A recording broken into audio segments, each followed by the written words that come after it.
Hello, everyone.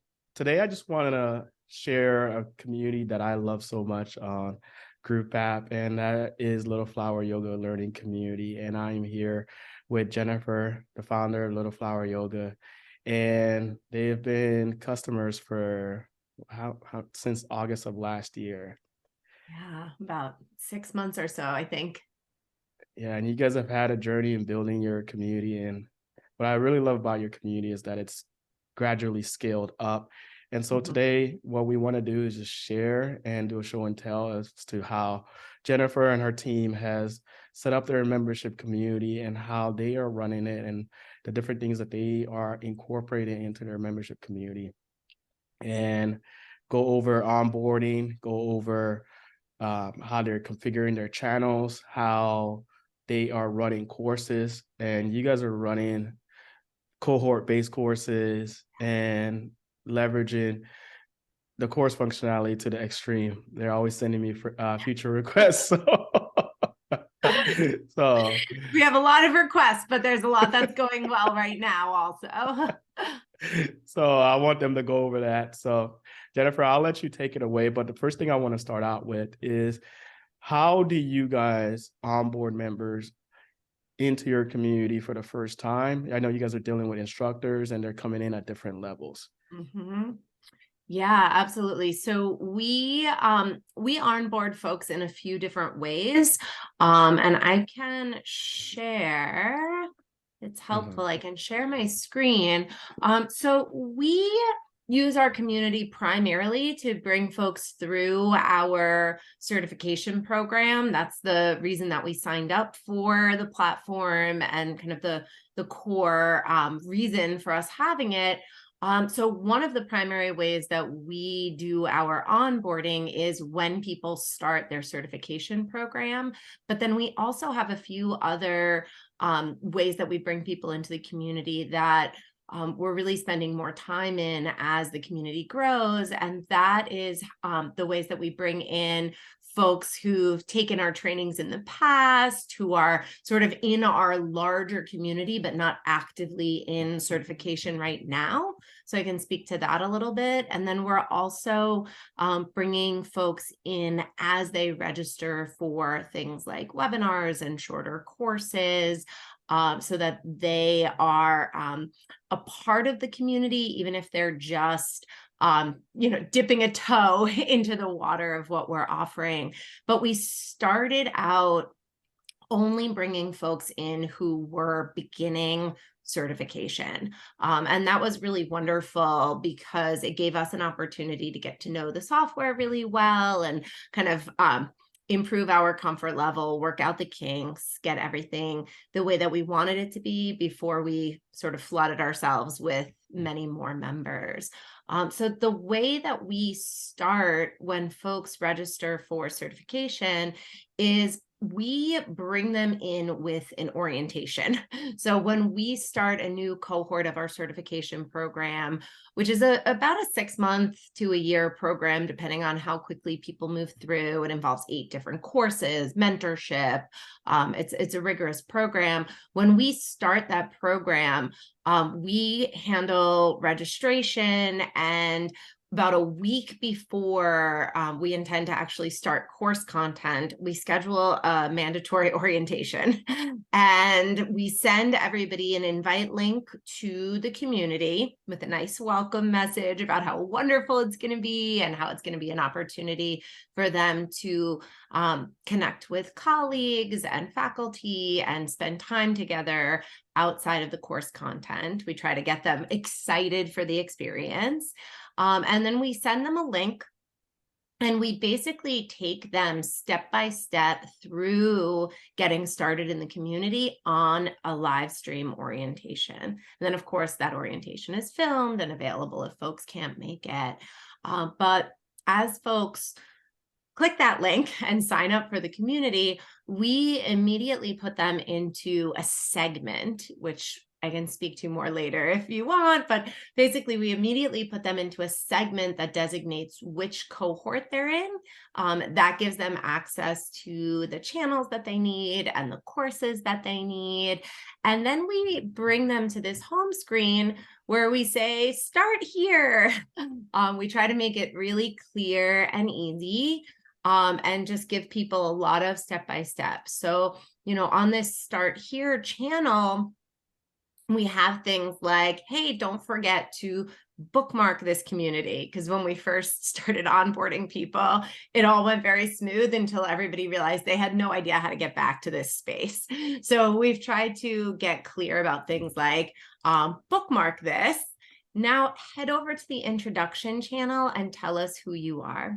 And that's been really, really nice. And the ability to get everybody who's entering the community introducing themselves on the same channel has given us really good insight into who's joining us, but it's also given participants a way to kind of scan through, get to know each other, feel like they're part of a community, and it allows our different cohorts of participants to chat with each other and get to know each other.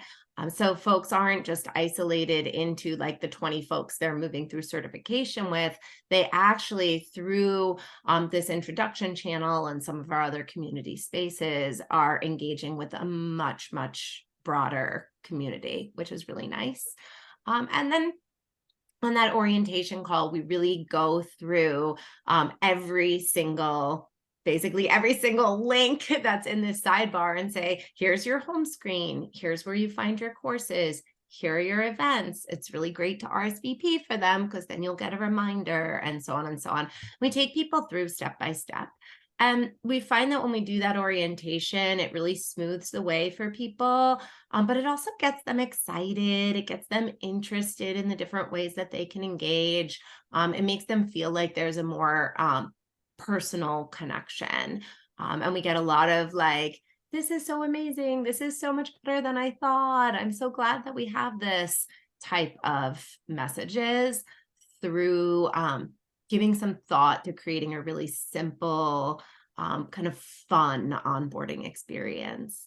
And then the last thing I'll say about that is, as people come into the community and take the time to introduce themselves, we are very rigorous about making sure all of our team members actually read those introductions and comment on them and, click those hearts. There's nothing worse than feeling like you're kind of putting yourself out there and then speaking into a void and nobody cares, right? So it's really important to us that, when we ask people to step into this space with a kind of an open heart and willing to engage with the community, it's really important that they get some immediate engagement back. So particularly in those windows where we're bringing in new cohorts, we pay really close attention, and our team is kind of on it, like not quite 24/7, but a lot, to make sure that nobody's, going really more than like a few hours without someone at least acknowledging their introduction. Yeah, so with your getting started channel, you have a couple of things in there, right? You have your introduction, you tell them where to introduce themselves. But if you scroll down a little bit, you have managing your membership and make a suggestion and code of conduct. Can you talk a little bit about that? Sure. We wanted to give a manage your membership kind of place that we could refer people to, because we get a lot of people who have a really wide variety of sort of tech experience coming into our community. These are folks who are working with children, who are teaching yoga, who are teaching mindfulness. They don't live and breathe computer. So we wanted to make it as easy as possible for them to do things like edit their profile, change their settings, customize their notifications. And we think, I feel a little weird saying it, but we think about sort of training our customers. And I know we all kind of do that, but we try, whenever we get questions about how to do things, we try to send people right back to these spaces where we've written everything out. So hopefully in the future, they will go to them first. So we have this manage your membership. It's simple. It's just bookmark, create or edit your user profile, customize your notifications. And then always, if you need additional support, please post in the Ask for Help channel. And we put an Ask for Help channel here right at the beginning because we knew that we'd get lots and lots of the same question over and over again. And folks use it and they seem to like having a centralized place. It also allows us to have multiple people monitoring and responding to questions at different times. So we're not relying on questions going into one person's email. And then if that person happens to be off that day or out of town, folks can be waiting a while. Having the Ask for Help channel allows us to kind of take turns monitoring that. So nobody's waiting too long for support. I love that. And one thing I really also love is that your members tend to introduce themselves with a lot of character and pizzazz, I would say, right? How were Oh, you yeah. guys able to facilitate that, especially in the introduction? Like, everyone's writing paragraphs, Yes, and and it's very sometimes exciting. many, sometimes many paragraphs, sometimes pictures. We ask for some detail, right? So we have this let's get to know each other post at the top of the introduction channel. And we're kind of specific, we're specific about what we ask. And then when we introduce ourselves, we're, we being the team and course faculty, we're specific. We ask for things like, something you enjoyed in your childhood and, why you're here, what you hope to get from the experience. And then in addition to having the introduce yourself in the welcome screen and the homepage and the Start Here channel, we also make it the very first lesson in every course. So in every course, we're like, if you haven't introduced yourself, or if you just haven't introduced yourself in a while and have new things to share, please come on over and say hi. And people get lots of reminders that we want to know them, and that changes their experience of engaging with us. We also encourage participants to read and respond to each other's introductions and each other's comments. And sometimes we do that right in a course, right? So we'll say, answer this reflection question and comment on one other person's reflection, and that will be the lesson within the course. So we've tried to think about how to make the interconnectivity, yes, something that people are excited about, but also something that they recognize as valuable to their learning experience, and then start to understand as actually a really integral part of the process of becoming certified with us. They're not making it through our training without getting to know each other. And once they sort of accept that, they get into it. But we have to, at the beginning, we talk a lot too about how one of the best parts of doing this is that they're not only having the opportunity to learn from our faculty, they have the opportunity to learn from each other. They can't do that if they don't know each other. Can you show us an example of how you've used courses to facilitate these introductions and prompts? Because the amount of students that are going through the course and sharing feedback on each lesson that you guys have is incredible, and the takeaway and the value that they are creating inside of the community for other students, and for other students to be able to reflect on the lessons and the course material. Yeah, absolutely. So we do this in a few different ways. I'll share an example of our foundations level training, which is the entry point of our certification program. And then I'll show you something for courses that are a little shorter and not as complex. So for our certification participants, they spend a lot of time in the channel related to their certification. So one of the things that we do every time we start a new cohort, we have a segment for that cohort, and then we create channels for that cohort where they are communicating just with their cohort as they move through the process. And then they all know that there's also spaces where they can connect with the larger community. But for every cohort, and I can, some of this is a lot to look at, but participants really just see what's relevant to them. So for example, in our 2022 cohort, we have a discussion channel here. When folks are moving through the course in that cohort, they're prompted to respond to a lot of course takeaways in this discussion channel. So if you look at the outline of the course, we have some things like, create your learner profile and introduce yourself. But then for each major segment of the course, we have a very simple takeaway, right? And it's just head over to the certification discussion channel, and we always link it, because if you don't link it, there's like way less chance they're going, right? So head over to the certification discussion channel and share one big takeaway from the content of this section. And we have post your takeaway and comment on at least one other student's takeaway. And we have that built in as a lesson in the course. And so they can't get around it. And it's one of those things that at the beginning, it feels like, a heavy lift for people to do it because it's vulnerable.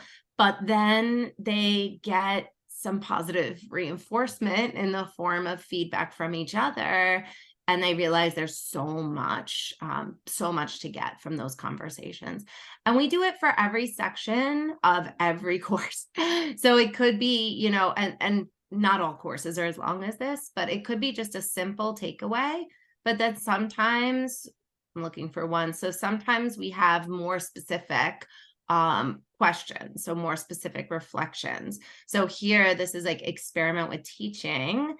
So they actually had an assignment, and then we were asked to reflect on how that assignment went in the learning community, right? And again, please share your own experience and comment supportively on one other participant's experience.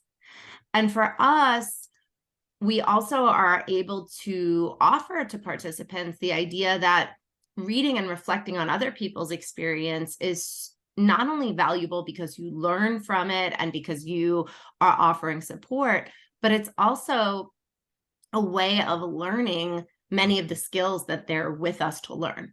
Right. So these are folks who are taking these courses, these workshops to work with young people, to teach, to mentor, to coach. And the skill of listening and responding is something we actually want them to practice all throughout the course. And this has offered us such a beautiful way to do that.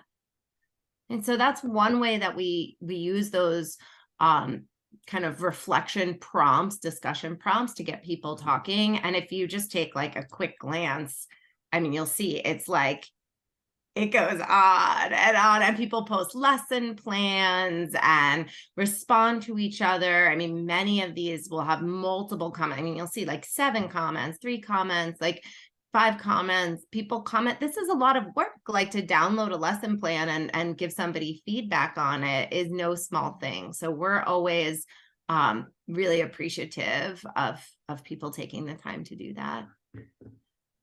And then we've also just kind of started opening up our community to like a la carte course purchasers. So once we really got the hang of things, like once we were confident that we knew what we were doing and we could manage participants in a way that felt good, we started bringing some of our shorter courses and webinars into the community as well. And we didn't want to set up segments and channels for all of that. This might be somebody who buys like a $35 webinar, and we're like, there's only so much we can do. But we wanted them to have some of that kind of interactivity. So those people are able to post, of course, in the open community channels. But we also started doing things like asking them, and I think there's some on here I can show you, asking them to share takeaways. Now let's see, I don't know if I'm logged in. Yeah, here we go. So right inside the course. So if you look, this is just a short course, right? It's a few segments or a few modules. But what we do, here's all like kind of the downloads. And this is session 1. This is like a few hours of content. And then they have the option to share a takeaway right in the course. It doesn't have to be in a channel. And I wasn't sure how this was going to go, but it's kind of nice. Like people are commenting, and then they have the option to read each other's takeaways. And look, they're cross-commenting on each other's takeaways. And this is an unexpected sort of bonus, which is like, this is a self-paced course, right? So we're not moving people through this in a cohort. We're not doing a lot of work to bring them into a segment and create a channel and foster connection. We're just giving them the opportunity by putting one little share a takeaway. There's just 2, like one on each of these main sections. We're just giving them the opportunity to essentially post something if they want and read each other's posts. And it's helping them feel connected. It's giving insight. People come to the course from different walks of life, and they're like adding their own knowledge and how they've implemented things. The only thing that I would say to be sort of careful here is like, if people post questions in here, they're easy to miss because we're not monitoring it as frequently. So we're always encouraging people, again, like go back to the ask for help channel because you can, if you have a lot of these, you can get a little bit like, it can take a lot to read them all. We don't set up any expectation that we're going to read and respond to all of these. But if people are posting questions, it feels yucky not to get a response. So we do constantly remind people to post in other places that are more frequently monitored. But this has been unexpected and helpful for people. Yeah, I love that the self-paced courses, you've incorporated a little bit of a community feel right into the lessons by enabling posting and commenting right on the lesson level. And in its own way, it's like creating another channel without having it consume the left-hand side with just more and more channels, right? So they're able to just see all the relevant posts, relevant comments for each lesson inside of their course. Now, one thing that you guys have started to do is your coaching program. You guys have migrated your coaching program from Facebook, I believe you guys were using. And now you've set up the coaching channels that are on the left-hand side. Can you walk us through the process of migrating from your Facebook group over to Group App, and how you set up your coaching program to complement your certification program? Yeah, absolutely. So we did 2 different things with the migration. We have a coaching program that's a paid program. Those folks were a bit easier to migrate. And then we're still in the process of migrating a large Facebook group of about 1,000 people. That group has been coming together over like 12 years. We're starting to migrate that more open group slowly and carefully. But the coaching membership is a monthly subscription. And we didn't do that right away because again, we wanted to get to know the software. But once we got to know the software, it was very easy to see how this would be a much better experience for our coaching participants than what we were doing. So what we have is a monthly or annual subscription option for people. And then when they subscribe, they get access to coaching calls and some content. So we bring them all into a segment, right? As they're joining the program, they come into a segment. The process of bringing over folks who are already part of the program, we did again with an orientation call. So we sent them like a month of, hey, something's coming. Hey, we're making a change. Hey, heads up. We gave them a lot of information about the fact that we were building a new learning community for them and how excited we were about it. We really tried to get them excited for it. And then when we were ready to migrate, everyone was sort of primed for it. It was like, hey, great news. People like clicked on the link instantly. And we had everything set up so that when they did, we put them immediately into a segment, and that we had that set up to immediately put them into the appropriate channels. When they join the coaching program, they get access to some of our webinars for free or as part of the coaching program. So we used Zapier to set that up so that their kind of everything is from their end feeling seamless.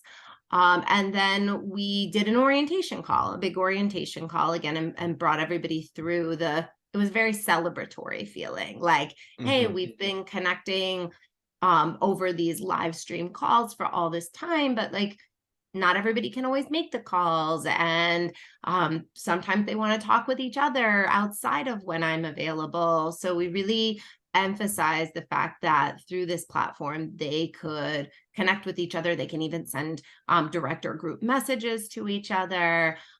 They'd be able to see what's going on much more easily and RSVP for coaching calls in a way that was giving them reminders. It works really, really well. And one of the things that we were really happy about is that in the channels, you all set it up so that there's these different ways to configure the channels. And that has served us really well in a lot of ways, but especially in the coaching program, to be able to set up so that people see cards lets us be like, okay, here are some resources. And then our updates are in, this is a recording of a recent call, but then our updates, other than those pinned posts at the top, are in a list format. So it's very easy for people to scan and see what's up. And then if you come up to events, right, you can see we have some coaching calls. Oh,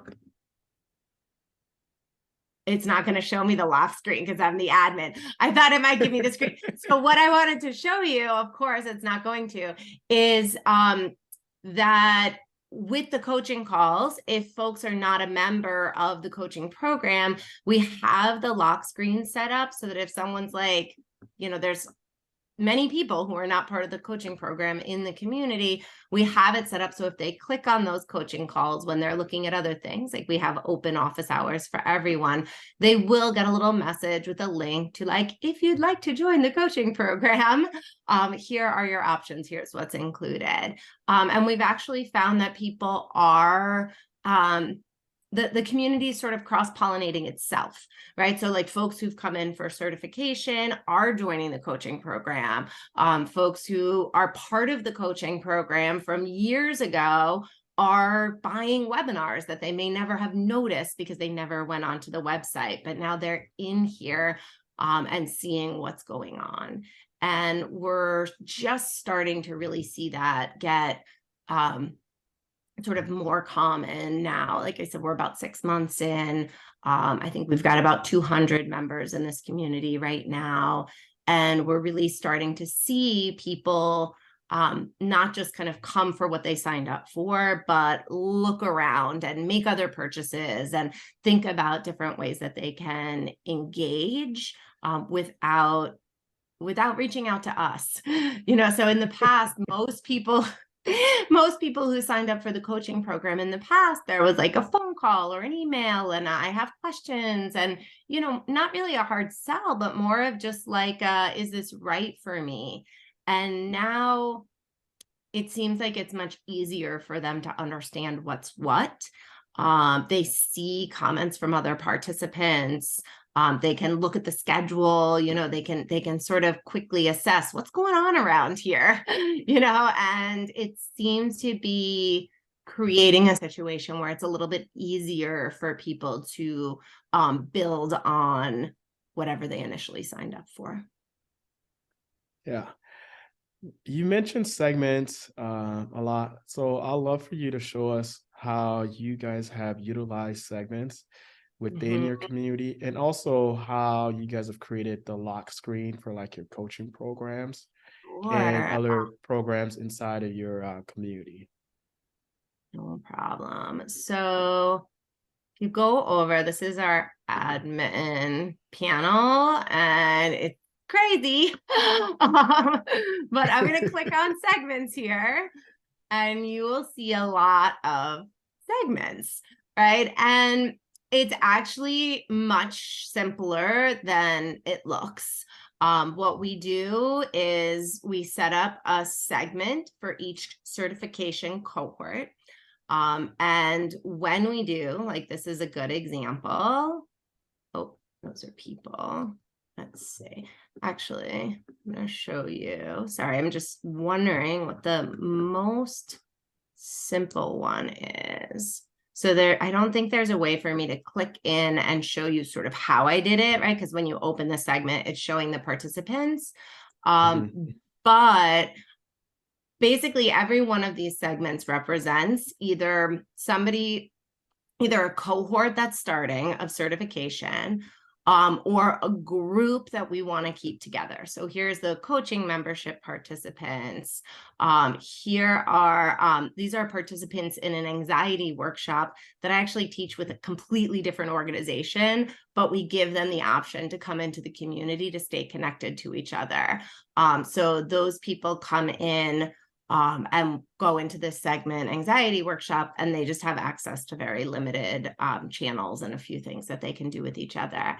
But all of these segments are active, useful segments.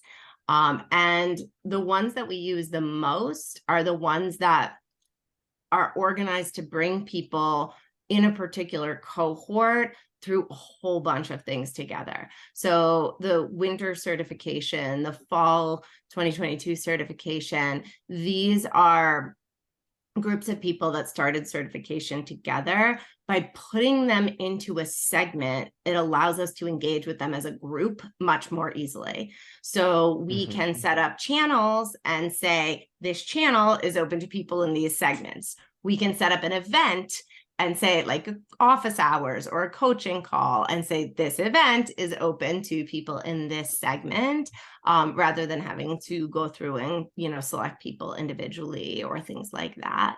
And then you were mentioning the lock screen, and I Mhm. think probably the easiest way to show you that um, is with a coaching call. So if you see, so if you look at the setup for this event, right? It says customize lock screen, turn it on. It's so easy to do this. This event is reserved for members of the LFY coaching program. There's a little learn more or sign up, and then we just bring people to this link. And then when they go to this link, they end up on our website.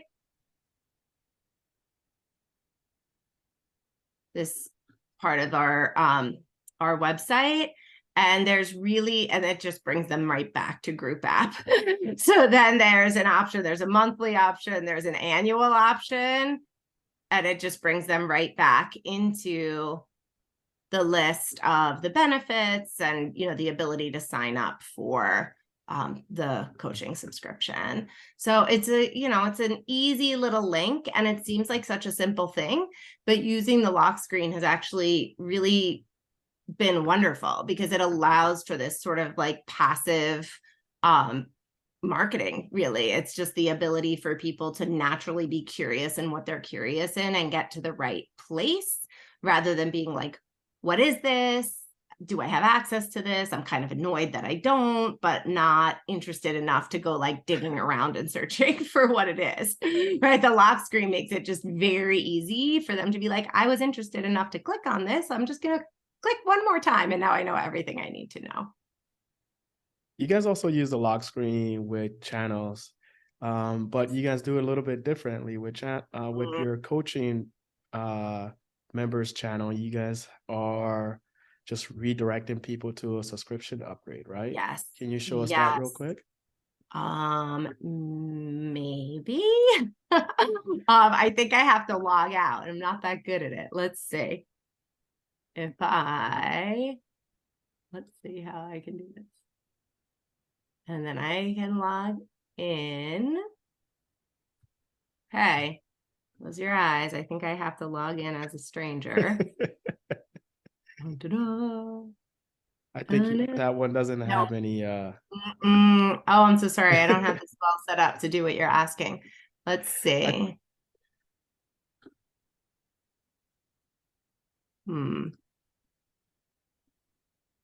I think none of it has it, but what you can do Yeah. is maybe log back in as a admin. You're currently logged out right now, but log back in as an admin and walk us through how the upsell for the coaching membership is configured, because I know when I have visited that link, because I'm a free member of of you guys' community, and I click on, for example, coaching discussions.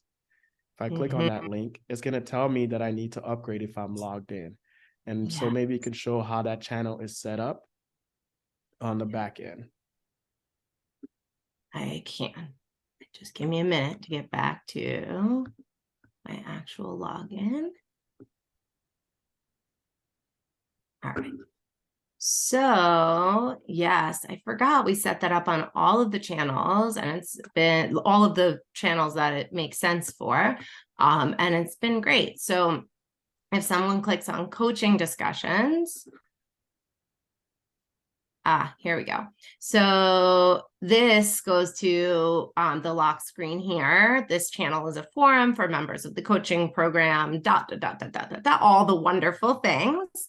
And then the button doesn't even go. You're right. I forgot the button doesn't even go back to the website. It's just coming to the subscription. Right. So it just goes right to the subscription. And we've just started actually using the page more where people can see all the subscriptions, right? We just sort of have really we had it was like all free subscriptions for a while, and then people could pay for courses. And we kind of just recently started using the subscription functionality a little bit more rigorously. And the welcome page is actually really nice. If we go, see, sometimes it takes me a minute. Let's see, will preview plans give it to us? I think you have to go to onboarding and click on the left-hand side. Then, and preview. There we go. So it's nice. Like now we've been sending people back to this page more often. And when we're inviting people into the community for the first time, this is the page they're going to now. So as we're migrating that large Facebook group that I was talking about, where there's like 1,000 people, and everyone in there in that Facebook community had been somebody who took a course with us at some point, right? So either, some of them did a longer workshop, some did a professional development at their school where they may not have even paid for it, but they joined the community to stay in touch. So it's a very, very diverse group, like some people who've made no financial commitment and some people who have been with us training for years. We're starting to bring that group of people in here in a more sort of, you don't have to buy anything right now. We're just not on Facebook anymore. We're taking our community conversations here. But when they come, they're coming to this screen. So then they have the option and they see right there, they can join for free. And we're not like lying, there's no bait and switch. They can join for free. But also people who didn't even know that we had a coaching program, now they do. Right now they do. And we've seen a sort of slow but steady uptick in coaching membership since we started using the software. And I think it's just awareness and ease of use. And also I think the coaching program is more appealing when it's so clear how the interactivity is going to work. Right? We've also started doing things, and I don't even know if you know this, we've started getting requests from people for ongoing, like forever access to their content. So we Uh-huh. always guarantee people that they have their content for a year. But we used to say when you buy an online course or a webinar, you have it forever. And then we're like, oh, that's a terrible idea. Right? Like for so many reasons.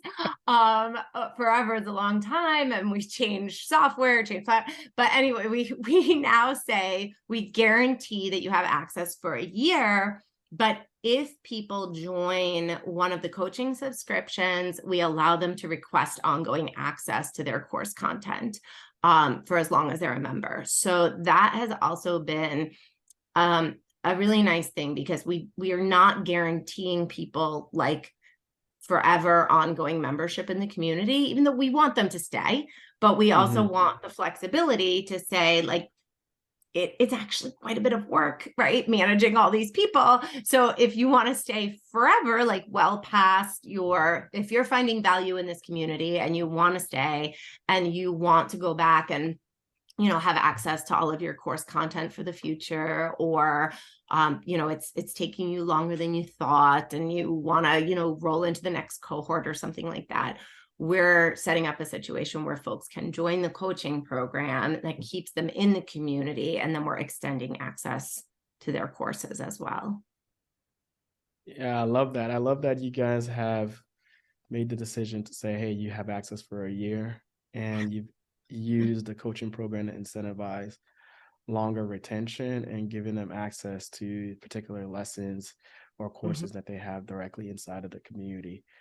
Yeah. Now, before we wrap up, what are some tips that you would share with anyone watching this that's looking to design their membership community and they see all of the stuff that you've set up and your team has set up over the last 6 months in getting everything going? What are some simple things that you would share to just get them going without overcomplicating the process?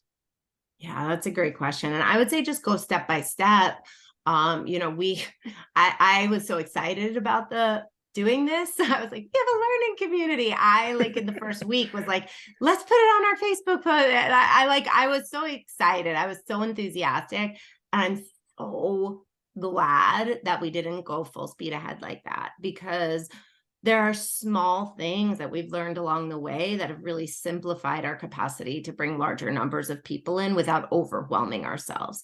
So I would recommend starting with a group of people who you feel like have a really vested interest in engaging, right? So that you have lots of opportunities to see what it feels like to engage, to catch challenges that might come up, to really sort of feel your way through using group app. But then also I really, really recommend using those segments, because if you are starting to build courses, if you're starting to build channels, if you're starting to build out a community in a way where different things are available to different community members, if you don't have them in segments, which we didn't at the very beginning, it's much, much more work to, well, segment them. So I would really recommend that you think about not just what you want to have in your community, but how different people are going to engage with it in different ways, and really think from the segment down, not just put everything on there and then try to decide who's getting what. I would think about each group of users and how they're going to engage and what they're going to need, and maybe plan one segment at a time instead of doing everything and then planning the segments after. And that really, I think, will save a lot of time and hassle if folks think about it in that way. And just one other thing that I want you to share is, how do you propose that someone launching their community set up their orientation call? Because this is something that's not, I haven't seen a lot of, but you guys do a great job of it. How do you propose they structure that to really facilitate and emphasize the importance of being and participating in the membership community? Yeah, that's a great question. So We do our orientation calls over Zoom, and we set them up so that it feels a little like a party. But we're mindfulness people, so it's a chill party. So we do we set up the orientation call where we're not just instantly launching into the nitty-gritty. Right. So we set up the orientation call where when people get on, it's really the energy is really like, we're so happy you're here. We do a little practice together. We'll do like a check-in practice in the ways that people are more familiar with over Zoom. We use chat. And then I try to establish a sense of like, how do we take this feeling that we're having now being together into a tech space where we're not always on at the same time. And I screen share, and I've always put a little bit of content into any channels that I'm going to show them while we're on the orientation. I make sure that like my introduction is easy to share, so that they see it. And once we kind of go into the like, okay, now I'm screen sharing, I actually do go through kind of step by step everything that's in that left-hand sidebar. And I take questions and I encourage people to keep chatting with each other. But I also have people, if they haven't joined the community yet, do it right when they're there, right when we're together. So I actually like copy the invite link and paste it in the chat and be like, okay, take like 30 seconds right now, click on this link, set up your profile. Oh, this is so great. I see so-and-so coming in. I see so-and-so, because I'll get the member requests like right there while I'm on the orientation. So they see how quick it is. They see how responsive we can be. And I really try to get them actually like logged in while we're in the orientation. Like I'll do things like, how many people have set up their user profile and added a picture, right? Like, why would we want a picture? And we'll talk about like how much easier it is to put a face to a name. And then as we go through this learning experience, which could be 6 months or a year, like be like, oh, that person who posted that comment is the same person who posted this other thing. If we can see people's faces, we know that. So on the orientation, I might have people actually set up their profile picture like right there while we're on the orientation, and really just make it so that we're like playing with this fun thing together. And it really does feel fun for folks. And I really credit you with creating software that is appealing. It's fun to use. It's simple. It's beautiful. It's very user-friendly. It's very intuitive. And people seem to really enjoy it without the feeling of overwhelm and overstimulation that they get from other, open social media. So it's like all the best parts of the community connection, everything we were all hoping that, Facebook and Twitter and everything else would be. It's like, stripped down to the things that are wonderful and that people always enjoyed about social media, and allowed them to engage without the things that are irritating. So it does feel, when we get people on there right there in the orientation call, they feel the funness of it. And they feel the connection. People love to feel connected. So it's definitely worth it to do the orientation call. Don't just make an orientation video and pop it up there. It's well worth doing the live stream to get people having an experience right off the bat. Well, Jennifer, thank you so much for showing us around your community and for building such an amazing community that I always check out and check in on all the time. And I appreciate you for taking the time out of your day. Yeah, my pleasure. Thank you so much. Talk to you soon.